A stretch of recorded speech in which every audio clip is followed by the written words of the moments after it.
I gave a little break there. So where were we?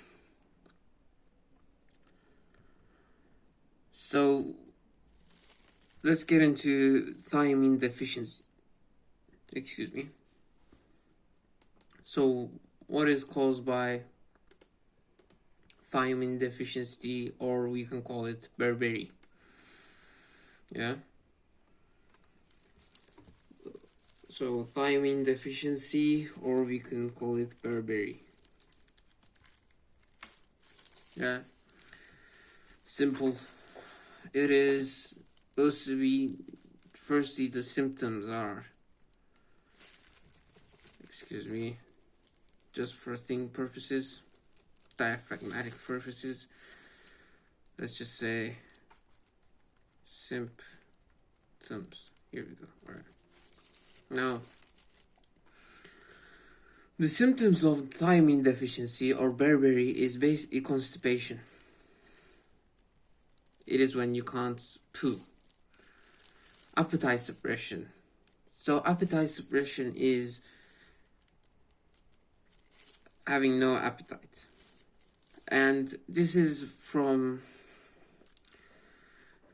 basically because of its effects on your metabolism and nervous system. You won't really be feeling much of an appetite. So there will be an indifference. So indifference to hunger and no interest in food, which is one of the essential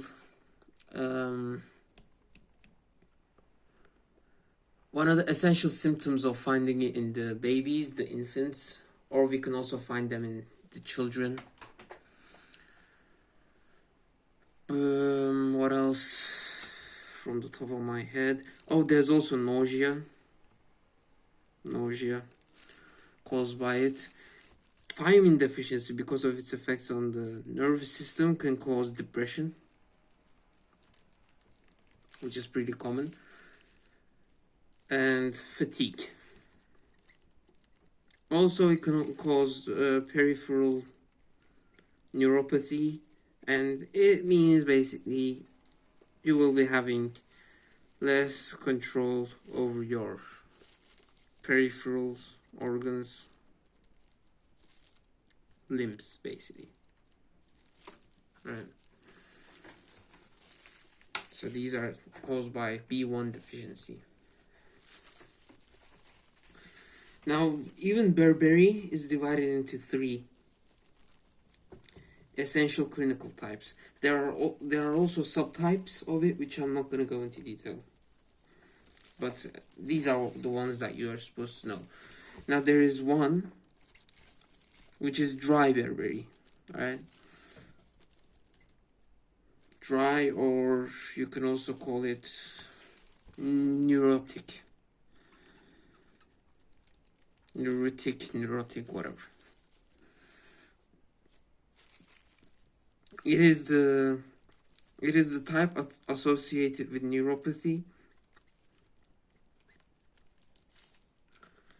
and you will be having less nerve function, and depression will be caused, and basically anything related to neurology or brain will be diminished.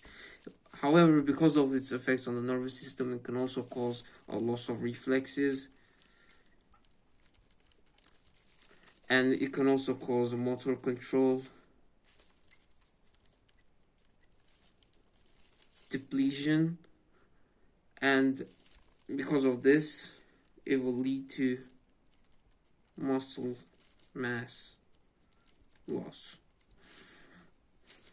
This is the dry beriberi. This is the first type. To be honest, dry beriberi is not really that common. Like, beriberi in itself is not really that common. It is one of the old deficiencies. Like, with the new age, there isn't really much of that caused by it, because no one's really deficient. Everyone's actually at the normal level right now. The number 2 is the wet berberry, right? And we can also call it, just like how we called the first one neurotic, we can call this one the cardiovascular berberry. And from the name, you can guess that it affects the cardiovascular system. It causes edema, mostly in the legs and the wrists. And because of this edema, or not really caused by the edema in itself, but essentially because of the loss of function, it can cause heart failure. Alright, simple. This one is simple. It is more common than the first one, but essentially speaking, beriberi is not really much of a common disease right now, or deficiency we can call it,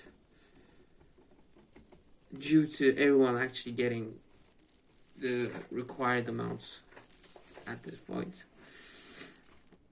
Now we're going to be looking at there is a syndrome caused by beriberi, which is called Wernicke-Korsakoff syndrome.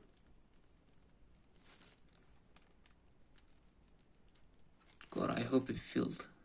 Alright, yes, it fits in perfectly. Let's put it like this. Yeah, there we go. Alright. It is essentially caused by the degeneration of basal ganglia, which, because I'm assuming people that are watching this are first years, you won't really understand what basal ganglia is actually. Let me explain it.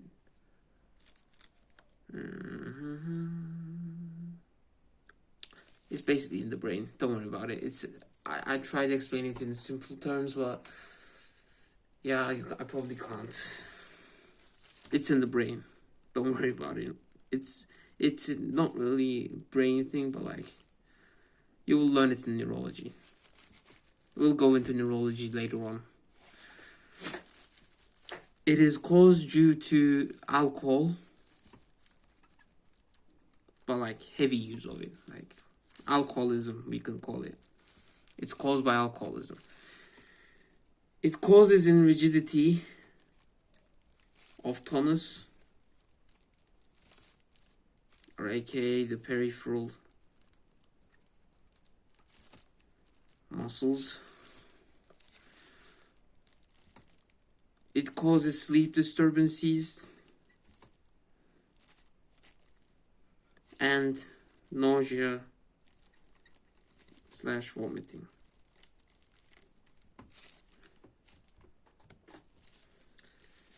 So these were beriberi or B1 deficiency, or thiamine deficiency, or whatever. You get what I mean. So if we are summarizing right now, we can say that thiamine or B1 is essential for neurological function.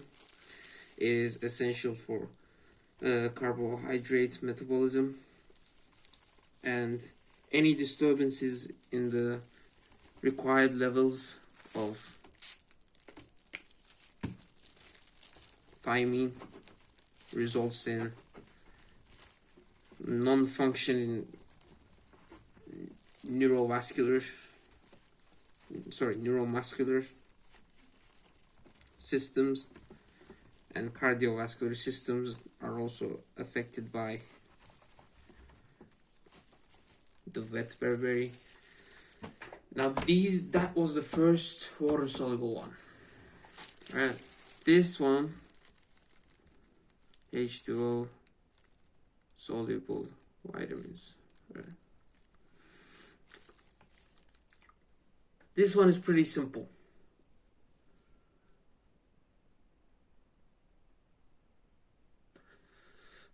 Let's see how. Riboflavin, or we can call it B2.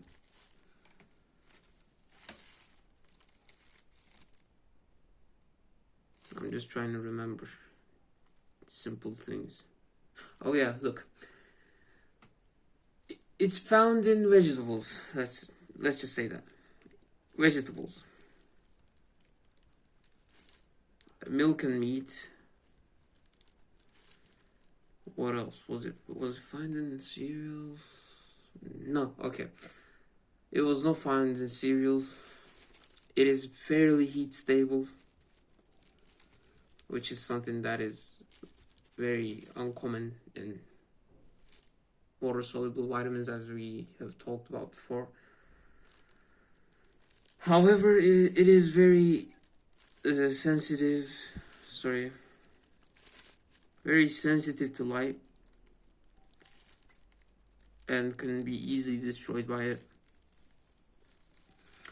Recommended intake is usually 1 to 2 milligrams a day, and etc. etc. Those are the related parts. Now, it has 2 forms of cofactors. As we have discussed before, cofactors are basically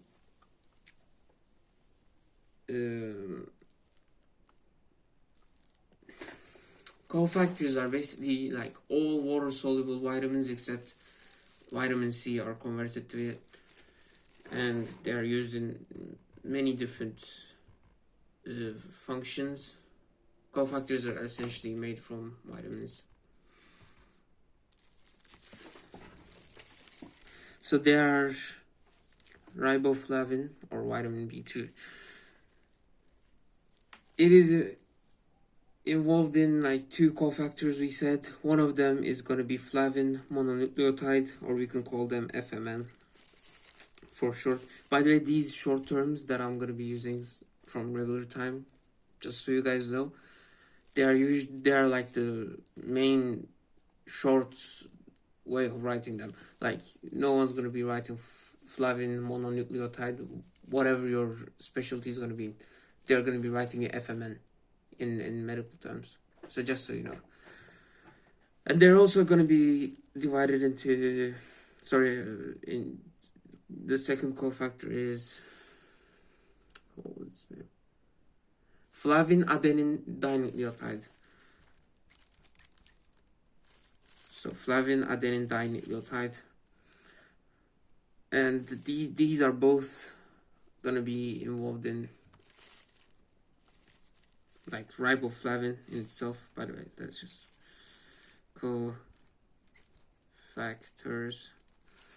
These are riboflavin is going to be involved in carb, fat, and protein metabolism, and they can also be used as hydrogen carriers in respiration. Right?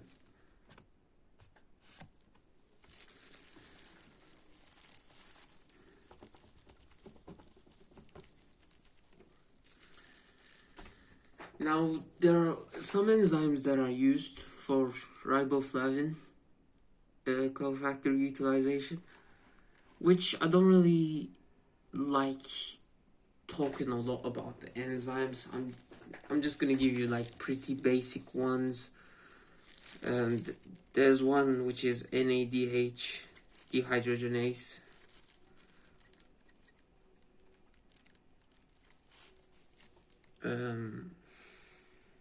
There's also succinate dehydrogenase, and etc. etc. etc.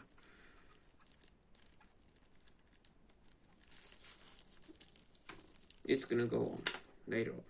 We're gonna go on later on. Don't worry about it. We're gonna talk about every one of them. Now,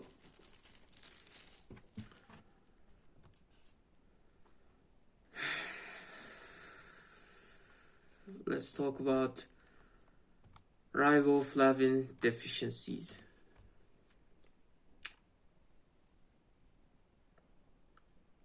Riboflavin deficiencies are symptoms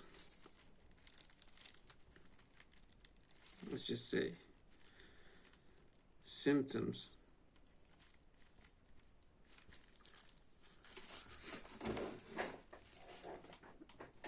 are cheilosis. Cheilosis are essentially cracks around your mouth. So let's say this is your mouth, yeah? Let's say this is you, this is your mouth, whatever. Eyes and like, I don't fucking know. Hair, whatever. So cheilosis is cracks around your mouth, and when you open your tongue, there's also going to be some cracks on top of your tongue. There are going to be vertical fissures in the lips, like these are your lips, and they're going to be like that. So etc, etc. Like this anime, this drama should stay in your mind. Photophobia, which is fear of light. And it is usually together with the niacin deficiency, which is B3. So usually with B3 deficiency.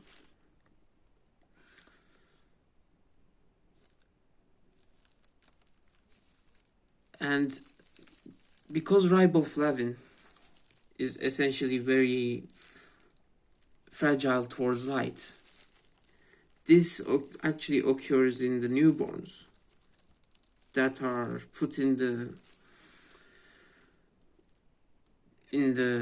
phototherapy, like premature babies that are put in phototherapy. So phototherapy of newborns.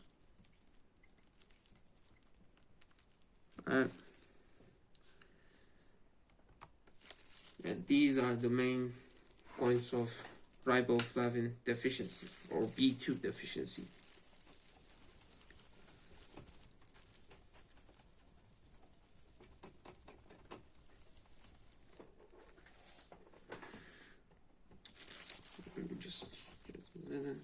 And we came into nicotinic acid. Yeah. Nicotinic acid, or you could call it niacin, which is B3. And sorry, I have to get more ink. It can be found by mushrooms, inside mushrooms, beef, chicken, whatever. It is essentially very heat stable. However, you know, some of it can be lost in cooking.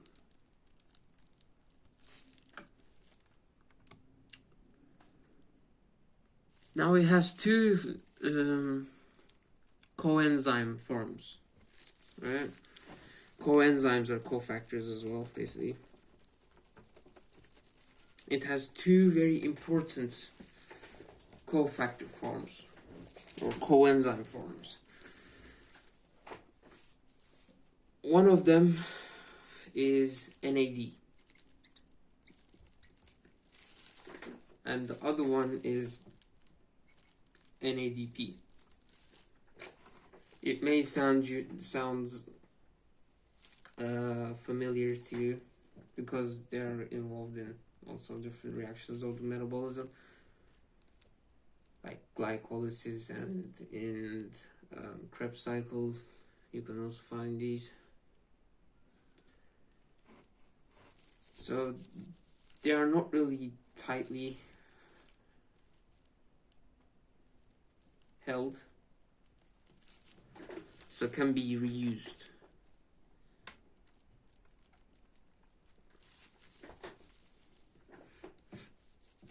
Now these are NAD+. Actually, NAD+ is involved in oxidation reactions. For example, like this form, essentially. And NADP is also used in reduction reactions. Yeah, like R equals PO3, etc., etc. So this is the main cofactors that I want you to learn for lysine.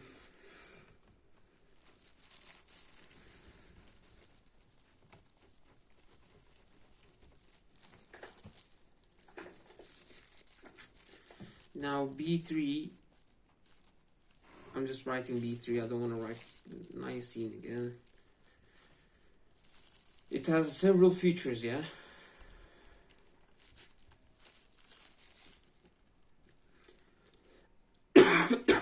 Like high doses are used in blood lipid lowering.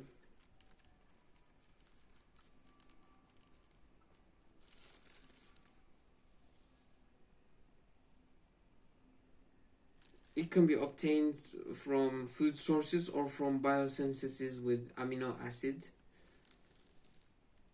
as a precursor. That part's not important. Niacin biosynthesis from tryptophan is dependent on that is also not important. Like this is B3 is not really that fatal of a vitamin anyway.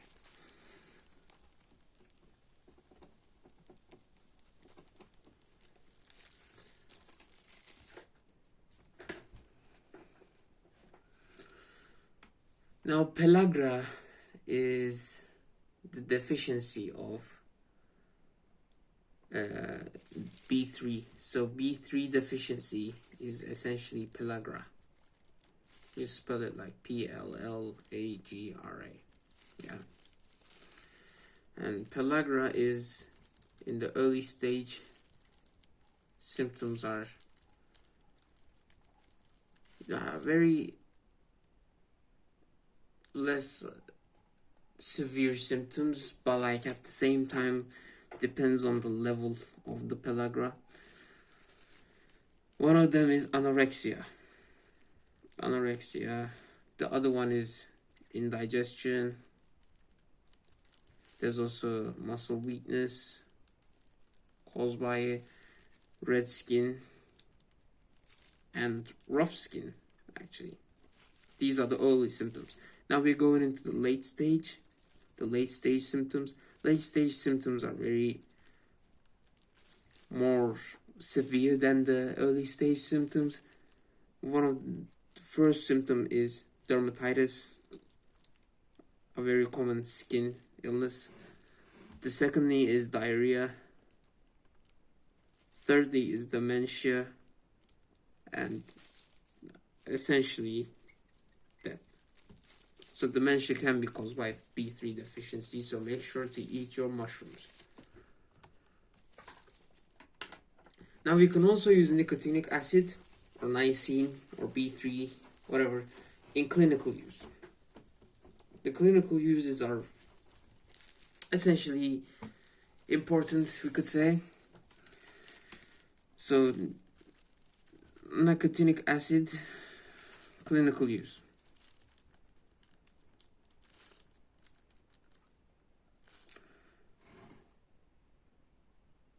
So it can be used as a peripheral vasodilator. Peripheral vasodilator basically means peripheral, give me a sec, vasodilator. A peripheral vasodilator essentially means that it dilates the vesicles of the peripheral. Like for example, this is your arm, this is your brachial arteries and all that, like, just, you get it. So the nicotinic acid causes these vesicles to essentially dilate, incurring that there is more blood flow. Alright? So if you have guessed, B3 can also be involved in if there is a vesicular constriction that is, well, that is usually caused by a pathological reason. B3 can be used for the dilation of those vesicles. Now,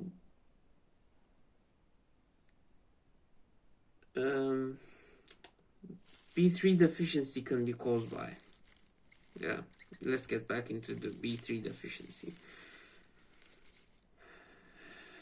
It can be caused by alcoholism. Like alcoholism, unfortunately, we all love alcohol, but alcoholism causes a lot of deficiencies of vitamins. So this is actually one of the reasons why they end up with either organ failures or like cirrhosis. And it can also be caused by diarrhea, which can be, because of a pathological reason like cholera, for example.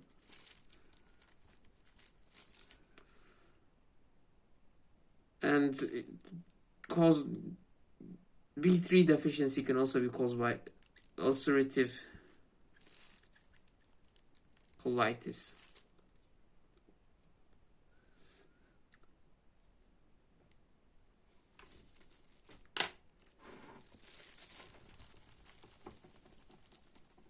And yeah, these are the reasons.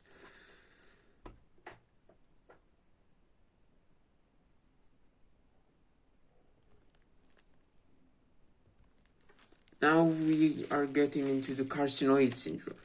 A carcinoid syndrome is a slow-growing neoplasm of enterochromaffin cells in the ileum, stomach, or bronchi.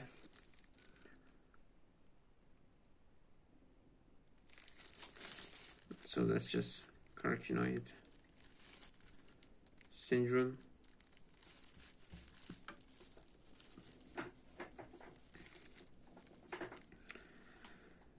So its symptoms essentially include flushed face, head and neck edema,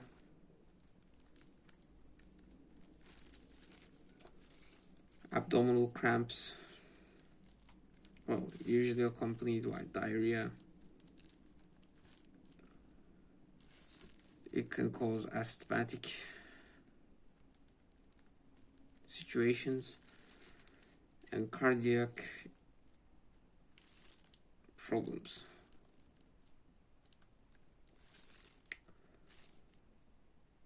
It can be identified by a very high levels of 5-HIAA, which stands for hydroxyindoyl acetate acid. So hydroxyindole acetyl acid, and these is essentially found in your urea.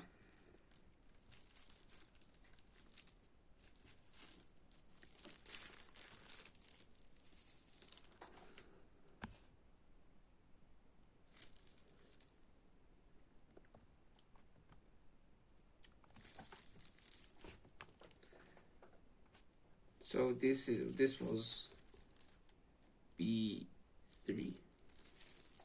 Now we're getting to B5.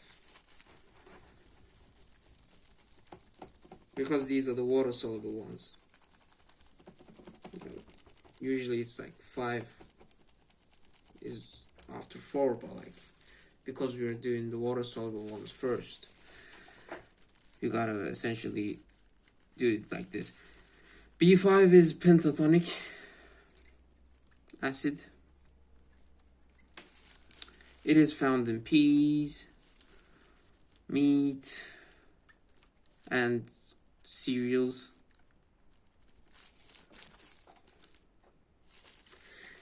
Its function is actually pretty simple, you know. It is it's the constituent of coenzyme A, or you can say that it's involved in CoA. Yeah, no, when I write it like that, it's easier probably. And it is also an acyl carrier protein, which is ACP.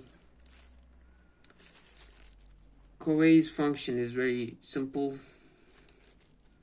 It's used in ketone, oxidative, decarboxylation,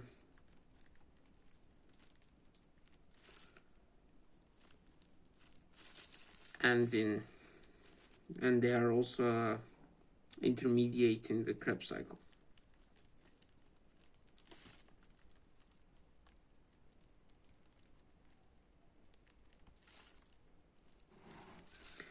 Now ACP, on the other hand, is a part of fatty acid synthesis,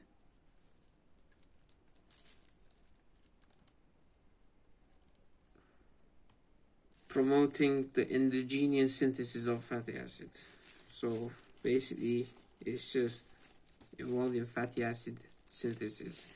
But instead of this, CoA is, or coenzyme A is actually more important, has a more important function.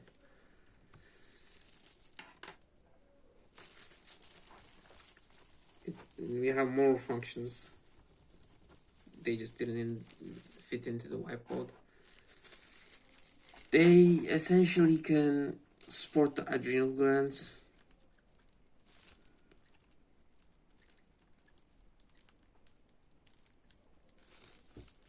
so increase cortisol reaction. Aging is prevented, and healthy skin / nerves are all a function of this. It can also reduce toxicity of antibiotics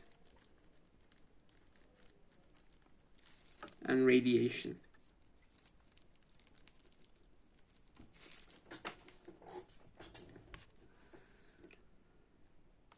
Now in B5 deficiencies, there's actually not really much of a thing that you can do. Just kidding. There's always an answer in medicine. But like, B5 deficiency was not really seen much except World War II. So it is pretty rare, and the only documented case was in World War II, actually, interesting enough. A little bit of history of medicine, I guess.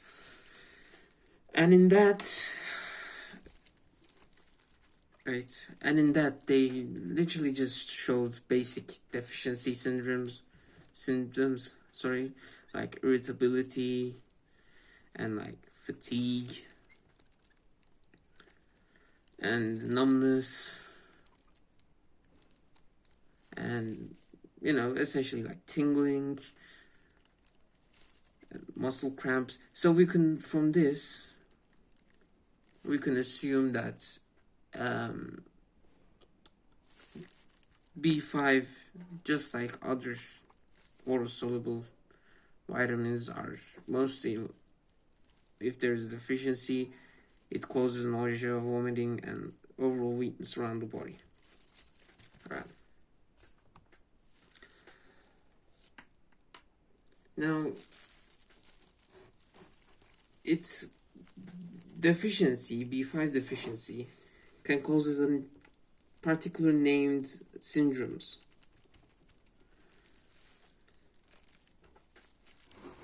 which is actually one of the most important clinical aspects of B5 deficiency. It is called the burning feet syndrome.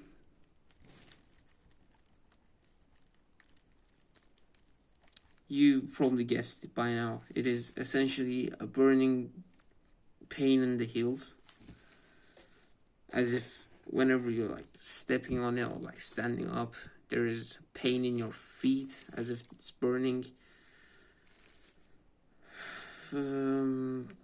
Let's see, it could cause insomnia and fatigue and etc., and overall weakened metabolism and immune system. That.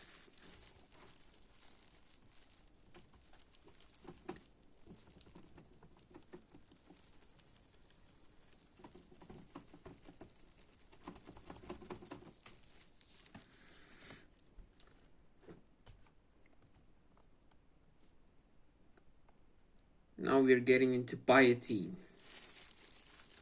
Let's just get rid of this. Biotin. Now biotin is an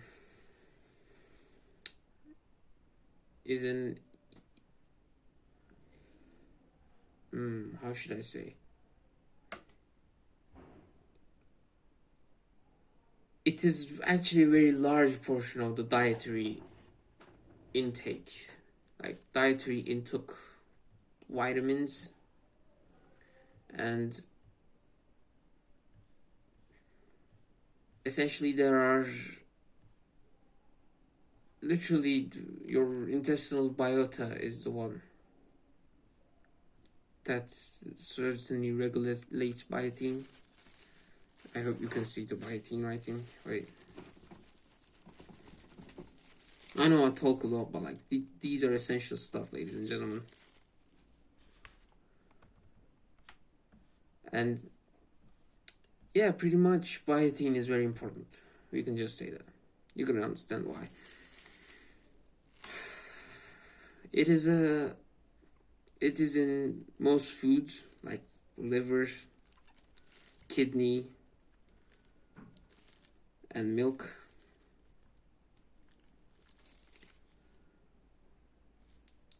And a large part of its daily need is synthesized by the intestinal bacteria. So most of the biotin that is intook goes into the intestinal bacteria. So, and interestingly enough, its deficiency is mostly caused by the inability to take.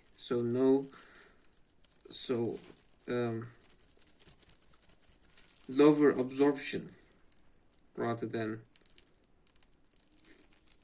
the dietary intake. So no dietary intake problem.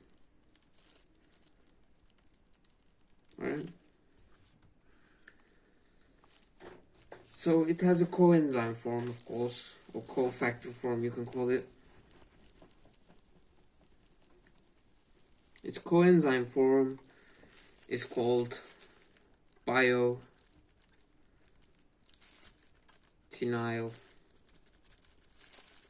Biotin. God, man, I forgot how to spell it. Wait. Biotinyl sin, or this is the easier one, biocytin. It is caused due to a covalent bond to the nitrogen of lysine. Alright, it's caused by this.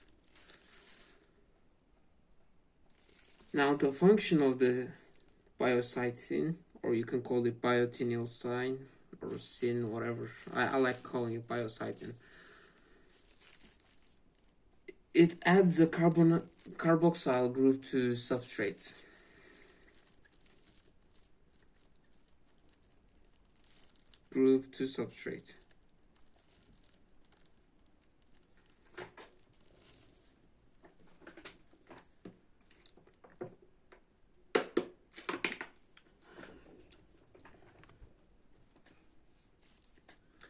Now, you remember I said that I don't usually like memorizing the enzymes and all that. Unfortunately for this one, we do have to memorize the enzymes. Yeah, I know. It's very unfortunate, but like, it is what it is. But like, they're easy, at least we could say. Now the enzymes for these dependent enzymes: pyruvate carboxylase,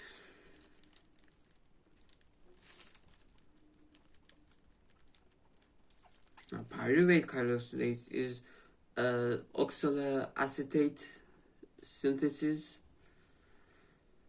and replenishes the citric acid cycle.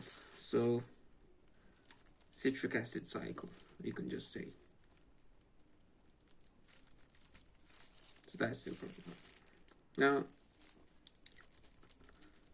acetyl-CoA carboxylase, which is used for fatty acid biosynthesis. Did it fit? Alright, barely fits. Okay, this is better. Then we have like the little enzymes, which I'm not really going to go into detail much. But like, you can, like, just for education purposes, to get a thing, it's called propionyl CoA carboxylase. Then there's also beta methyl crotonyl CoA carboxylase. These two are not really important, but like, if you're interested and you can research about them, they're not really essential. And then finally there is a hollow carboxylase carboxylase synthase, which is for multiple carboxylase. Alright. These are the enzymes.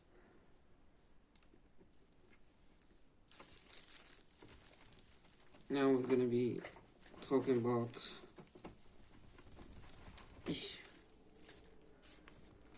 the deficiency of B6 or biotin. Biotin, B6 def.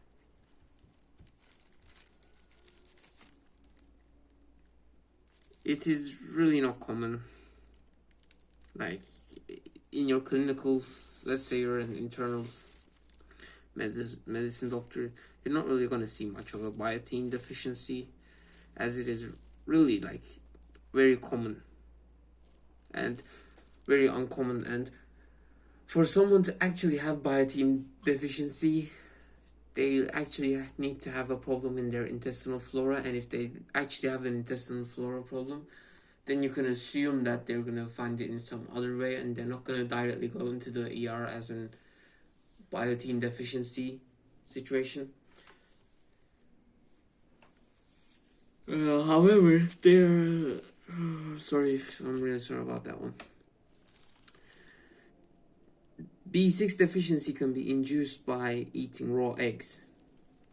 Yeah, so raw eggs are essentially induce it. because of protein that it contains called avidin.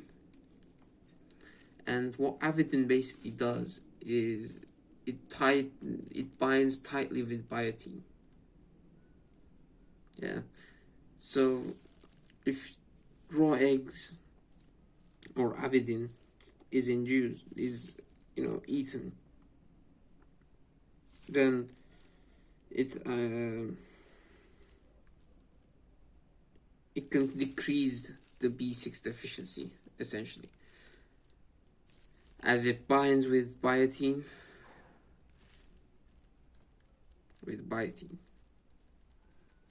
So if let's say there is a deficiency caused by the intestinal bacteria of your body not being able to attach themselves or bind themselves tightly towards the B6 vitamin in your intestinal flora, then avidin can solve that problem by essentially binding into B6 and taking in the role of the intestinal bacteria in your intestinal flora. Now, its symptoms are pretty... Actually, you know what? All symptoms of water-soluble vitamin deficiencies are essentially close together. We can call them out by anorexia, nausea, muscle pain.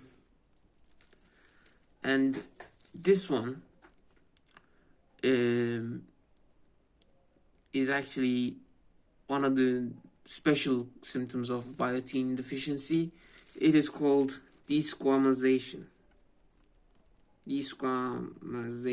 of skin, and you're going to see that in histology and embryology. But essentially, our skin has squamous cells in it, like squamous cells, and biotin deficiency is going to cause its change the shape.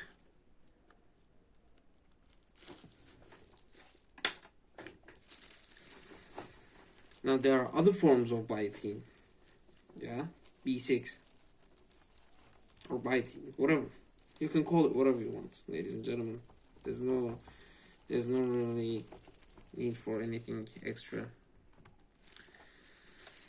Other forms are really...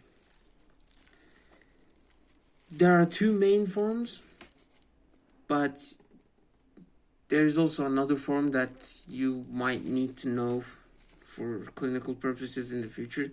The main forms are pyroxyl or pyroxyl, whatever you want to call it.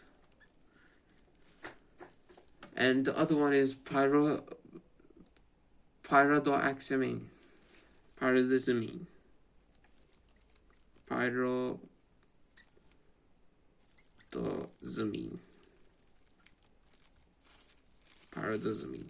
And the other one is pyrazizozal, whatever.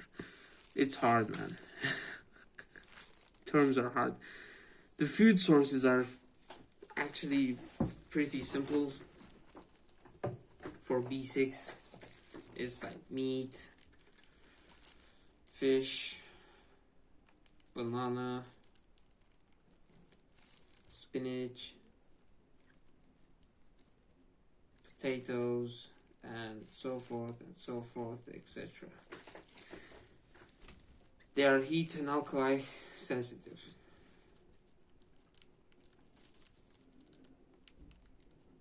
So they are basophilic.